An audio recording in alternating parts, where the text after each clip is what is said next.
күчү жетишпейт. Лев Толстойго барса деле киши таппайт. Анткени себеби учурда биздин тазалыкка да жумушчу жетишпей атат, жашыл чарбабызга жумушчу жетишпей атат. Жолдо өзүңүздөр көрүп атасыздар, Кыргызстандын жолун бангладештер жасап жүрөт. Анткени себеби кыргыздар келип жол жаза десең, же намыс көрөбү, же болбосо бир кандайдыр бир биздин жумуш оорду, баягы оорду жумуш деп качабы, ушундай да, жолдо бүт баары бангладештер. Анан бирдеке десе эле ал байкуштарды да жөн койбойт. Эми ошол турган бангладештер кечинде акча алып кетсе, алар тоноп кетип аткандар да бар. Муну ачык айтышыбыз керек. Же өзүбүз кыйратпайбыз, же жазып аткан кишилерди көрө албайбыз да. Ошондуктан мен айтат элем, бир ар бир жазалып аткан иште сындар болот.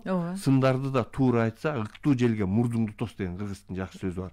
Туура келген жерден биз туп-туура кабыл алып эле оңдогонго аракет жасайбыз. Анан кээ бирде болсо баягы мурун жасап койгон нерсени эле бизден көрө берсе, же болсо жазалып аткан жерден кичине кемчилик кетип калса, мисалы бүгүнкү катоктун тебелеп алган жерин көрсө, баягы асфальтты басып аткан, аны кыйшык коюп коюптур деп эле баягы бүткөн ишке сынчы көп болот экен. Бирок кыргыздын жакшы макалы бар, сынчынын сыңар өтүүмө айрык деген.